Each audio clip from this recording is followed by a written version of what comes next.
That's Quio, That's Danielle, and we are the lost sheep.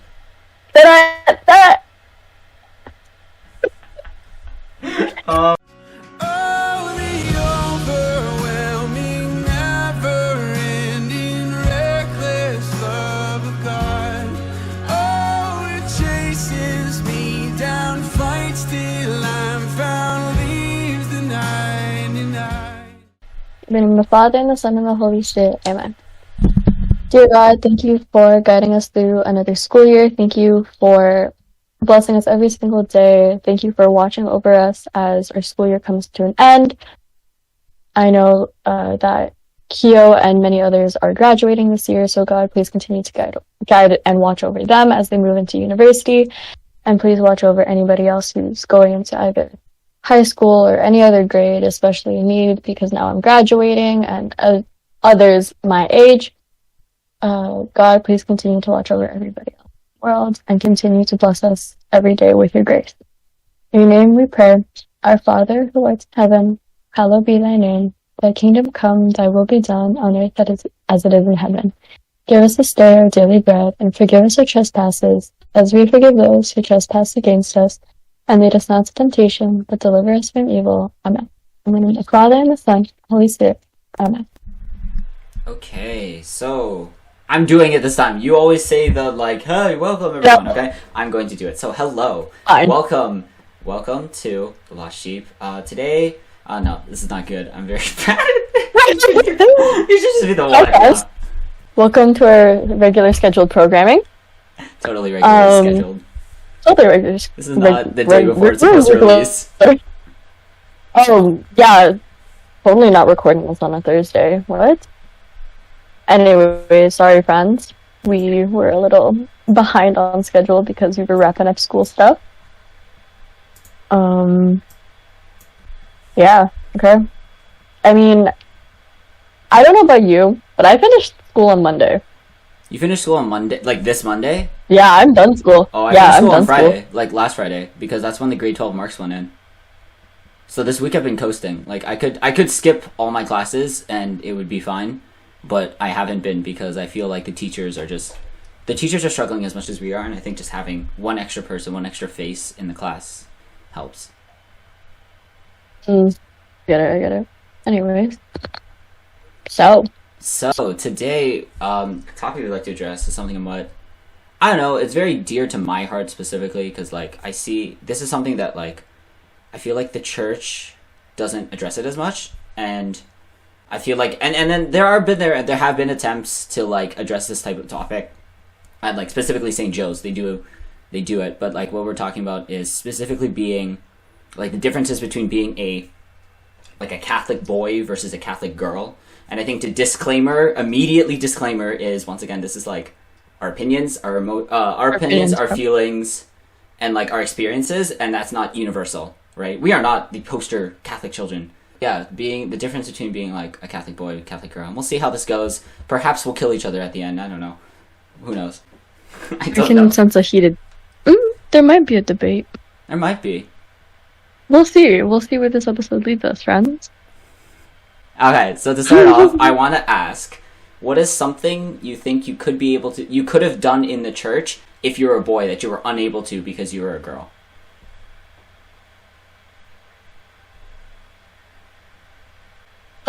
In St. Joe specifically? I mean, well, if you can think of anything that, being a boy would have been more advantageous, I guess. Okay, well, if we're not talking about St. Joe's directly, because I know in a lot of traditional Roman Catholic churches, I know it's only guys that are allowed to altar serve, and it's only guys that can do the main things in the church, right? I remember when we went to Steubenville, all their altar servers were boys. There were no female altar servers, right? So that's another thing too that I noticed in traditional Catholic churches.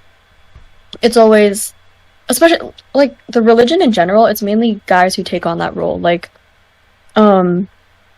There isn't actually, now that I think about it, there's no technical role for females, for girls in the Catholic Church, because the Pope is a guy, priests are guys, altar servers are technically supposed to be guys, deacons are guys, bishops are guys. Nuns. Well, nuns, Blessed yeah, sisters. but like the main like component that's more seen Mm. in the Catholic Church is guys, especially the Pope and the Mhm. priests. Like there are nuns and there are like sisters and all that, but like they need more recognition, honestly. Mhm.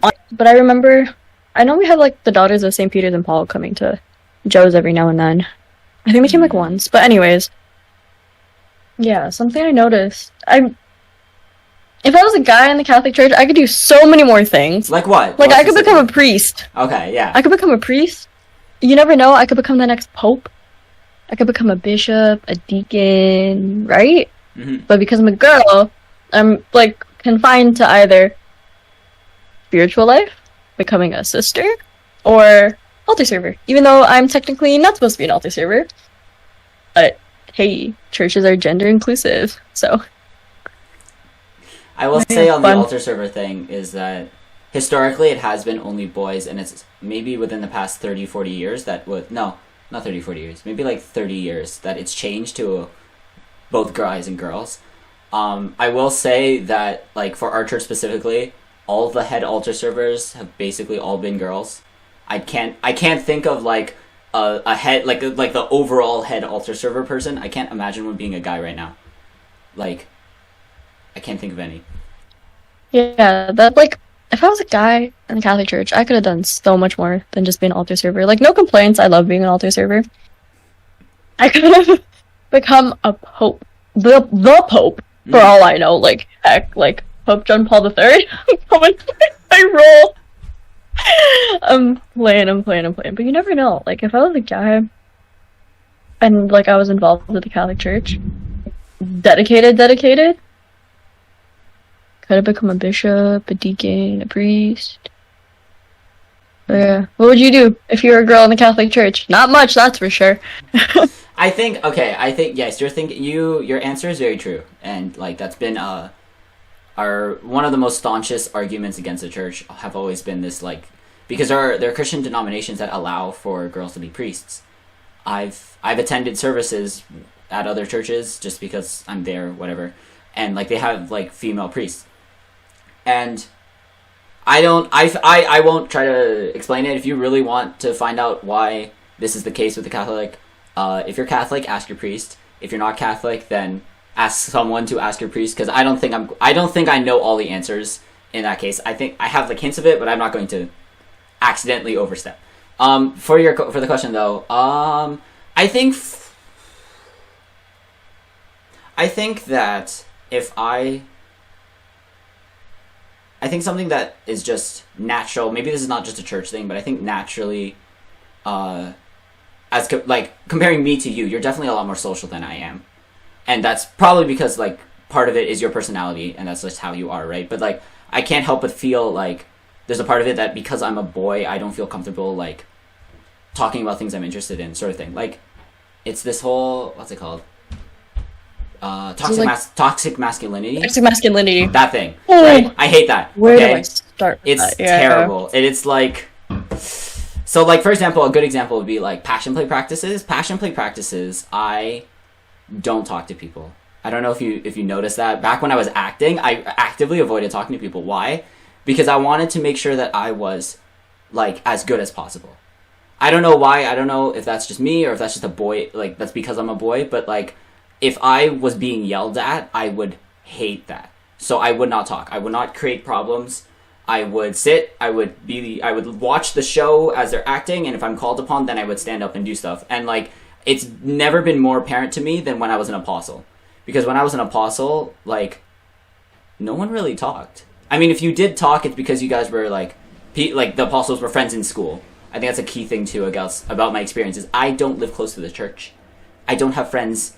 I don't talk to these people outside of church, and so making connections is quite difficult. So I think that if I was a girl, it'd be a lot easier. Maybe I'm wrong. Maybe it's the whole grass is greener moment. But like, if I look at like you and like our friends, you definitely seem a lot more comfortable with them, or like at the time. And I don't know if that's because like, okay, I will say that like our friend group is like 90% girls. at least in passion plays. And I think there's that. And like to a certain extent, being a girl allows you to talk to girls a lot more. I don't know. I'm not a girl. I mean, like for me, because like I'm a very talkative person. Yes. I'm very like outgoing in that way, right? So it's like I get along with everybody. I guess it's mainly just your personality. I wouldn't necessarily see it as toxic masculinity. It's also because like the people from Joe's, I'm lagging again.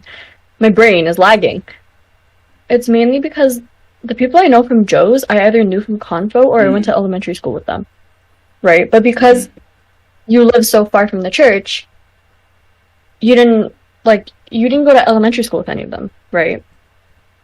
So it's like it's harder for you to. I guess it's would be like the way I'd imagine it is from your part, because I guess I can compare it to me moving to Madonna now, right? Because I like just transferred schools, right? So it's like everybody already knew each other, and it was like hard for me to like shove myself into a friend group because everybody already knew each other and everybody already picked their friend, right? And then it's like, whoa, new girl, right? Something I will say though is that if you look at like the guys that are in the church, like in St. Joe's, at least before pandemic, at least, a lot of them are very sporty. A lot of them are very athletic. I was not that. I am still not that. I don't like basketball, and I think that is just a Filipino faux pas at this point, is that if you don't like basketball, yeah, right? If you don't like playing basketball, you like cannot be a Filipino. That's like a simple rule. And I just don't like basketball. At least you do karaoke. Pardon? Please tell me you at least do karaoke. Yes, I do karaoke. Okay, then at least you got one half of the Filipino traits. I just stereotyped us so hard. Yeah. I just stereotyped us so. It's fine. I fall under both. More basketball than karaoke. Really? I disagree. I think that Filipino singing is more famous than like Filipino basketballing. I mean, yeah, but for me, I gravitate more towards basketball than I do karaoke. Interesting. I don't like basketball, so obviously I'd gravitate towards the thing that isn't basketball. But I think what I'm trying to say is that it's hard for me to like start up conversations with guys in the church for this reason, right? Like if you think about like previous episode, right? Nico plays card games. That is how we connected, because I liked card games, he liked card games. I like Pokemon, he liked Pokemon. These aren't traditionally masculine things. These are just like interests. These are just things, right? Yeah. And like I think that helped me, especially when I was what did he call us? A beanie bopper or something? Teeny boppers. Yeah. Teeny boppers. Teeny boppers. Teeny boppers? Teeny boppers? I think it was teeny boppers. All I know was boppers at the end. I think it was teeny boppers. I think it's teeny boppers. I mainly remember him calling us his children, though. Yes. I know Arlene considers us her children. That's fun. Also scary at the same time. Love you, Arlene.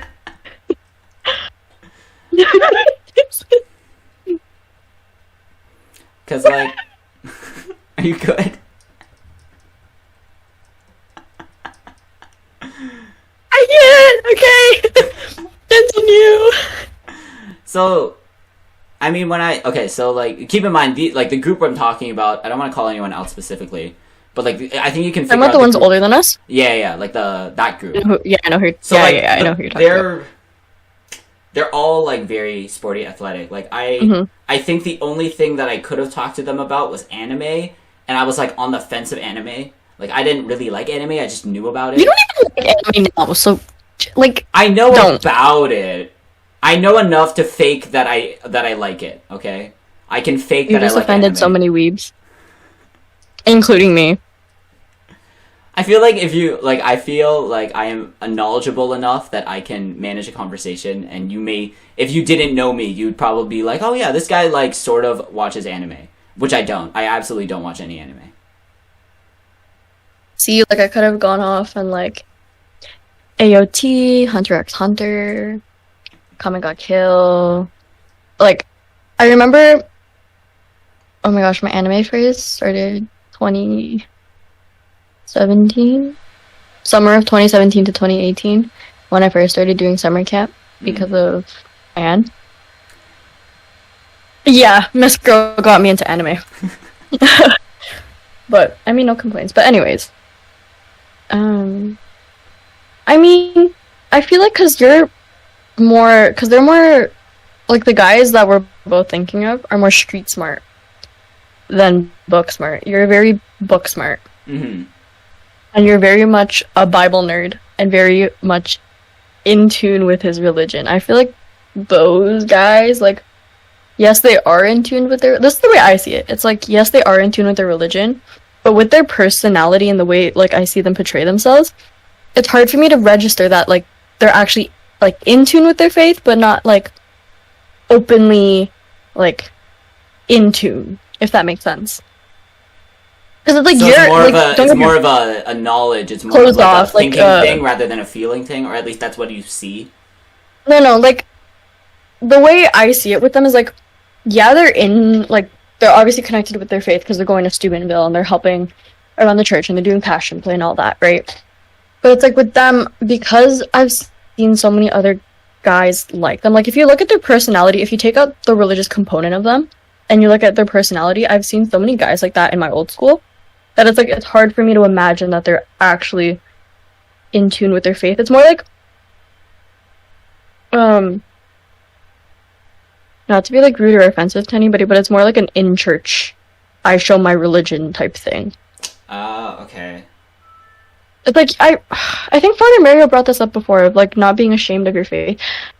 Oh, I'm like Swiss overstepping. Cheese Catholic. Swiss cheese Catholic. I think that's the term he used. Is that Swiss cheese Catholic? Swiss cheese Catholic as compared to what's a cheese that's like complete? I'm lactose intolerant. I don't eat cheese. I don't know cheese. You're asking the wrong person. But I'm gonna stop with my comment there because I think I'm about to offend a lot of people. And like, here's another thing too with like gender and like the church. Something I noticed more with like, especially from the people with our church, it's the girls that are more open about their religion, and then occasionally there's like the drifting guy who's open about the religion. For example, you, right? It's more the girls that are always like, every time, like, because I follow them, a lot of them on social media, right? So it's like I see their stories and they're openly talking about Bible verses, and they're openly talking about like their faith, and they're openly talking about Bible study, and like some of them would even like post that they're at like church, right? Like a lot of them are like more open about it. But then I'm following a lot of the guys too on social media, and then I see their stories. It's like sports stuff or like music stuff, and it's like I'd rarely ever see anything that has to do with religion. And I don't know if that's a guy thing and they're scared to show. I think it's a guy religious. thing. I think this is toxic masculinity, because there's this idea that vulnerability is bad. That's just that's just an ingrained thing in being a guy. Why that exists, I cannot tell you, but it's stupid. Yeah, isn't it always like, oh, guys have to be the tough ones? Yes. They have to show no emotion. Yes. Blah blah blah. Right? Yes. So I think when it comes to that, with the whole social media thing, it's I guess what you're saying is for girls, the image they portray on social media is they allow that side of them to be seen, the Catholic religious side, right? And we're willing to be vulnerable. But for guys, you have to be... I won't know because I don't use social media, but I think what that is like, you have to be seen as, oh, you have to be athletic, you have to be the sports, you have to be strong, you have to be... right? You have to be tough. You gotta listen to rap music. You gotta play like soccer, basketball. You're not allowed to show emotions. You have to be very closed off. And I think one thing that the church, or at least St. Joe's, has failed, or their attempted solution to this, and I think it is a failure, is that they attempt to they say guys need to support guys. You need to like be open with each other, and that's dumb because guys aren't going to do that. Right? No, like, no offense to who made the thing. Whoever made the guy in the St. Joe's. No. Whoever made this whole, like, because that was their solution. They were like, they put all the guys together, and then they're like, go talk about your feelings, and that's like. Isn't that like what they do with Stubby? Like with our Stubby group. But like with the Stubby groups, that's what we did for the girls. Like after like a session, and we're back at like the dorms, we'd all like as groups, we'd all like